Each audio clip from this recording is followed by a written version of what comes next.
Coach, if you'd like to start with an opening statement, we can open up for questions. Yeah, I mean, the guys played really hard, and we did some good things. Obviously, the game was,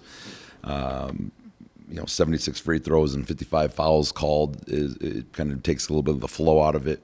Kind of got us behind the 8 ball when we had 3 starters with 2 fouls, pretty early in the first half with the lead, and then so we're trying to buy time as you like. I like to leave guys in and maybe risk getting a third, but the way it was just the whistle every time down the floor, we couldn't take that risk, and I thought that hurt us.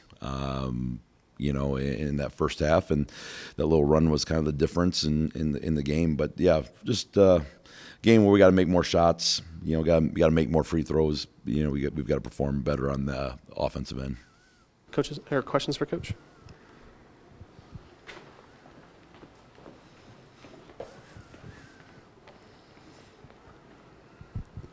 From your perspective, how difficult is it to coach a game like that when there's so many, stoppages of play during, like, when you guys are trying to build up momentum and things like that?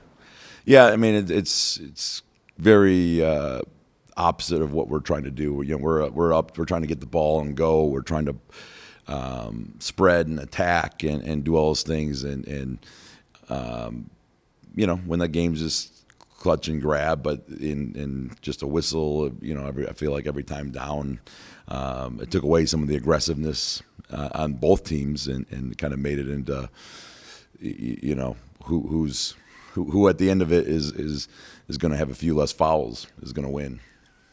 And then obviously towards the end of the game, you guys are trying to make that comeback. A lot of your guys were up to 4 to 5 personal fouls. I mean, how difficult was that for you to manage? You're trying to make that comeback, but also, a lot of guys have to check in and out, do the.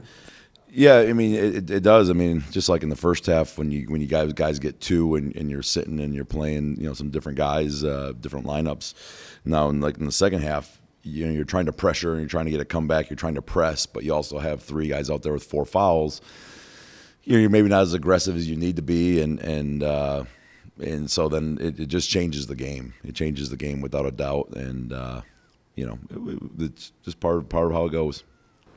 Morgan Safford got going early for Kent State, never really slowed down. He's had 20-point performances in both games against you guys this year.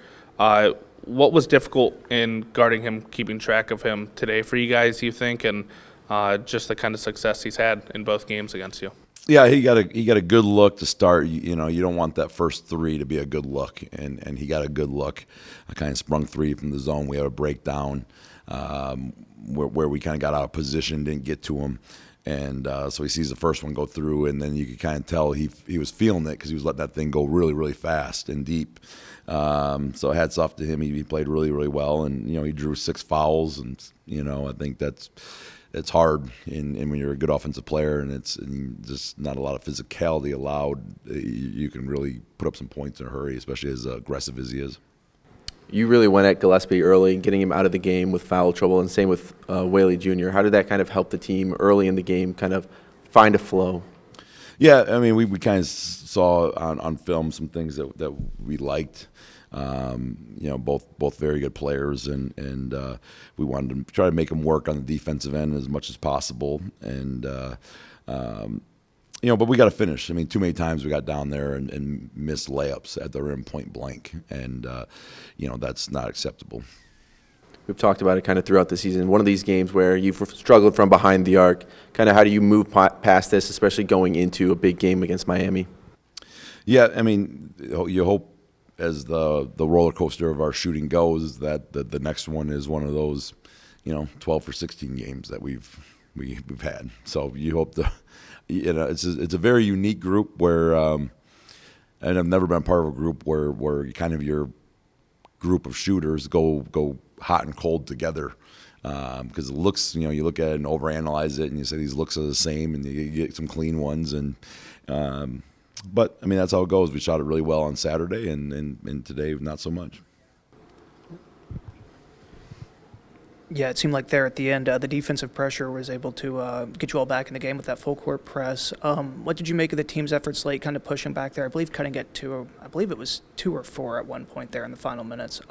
Yeah, just curious your perspective on that late game push. Yeah, and I thought there was a couple travels and stuff that I thought we could have forced in there, and it doesn't go your way, and that's how the game goes. But I thought our pressure though, once we kind of got urgent, and you start, it's hard when you have 4 early. You don't want to go to that pressure and quite, but then as you get a little closer to under 3 minutes or so, and then you turn it up because you got nothing to lose at that point. So once we did that, it was pretty effective.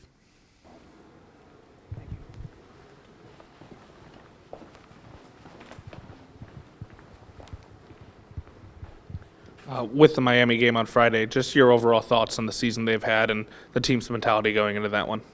Yeah, I mean they've truly rode the momentum of piling up wins, and they're feeling good and confident. You can tell in how they play. They're getting 10,000 people at home in their stadium, and it's been quite a season, special season for them to kind of put it all together. So our job is to come in and perform well on Friday.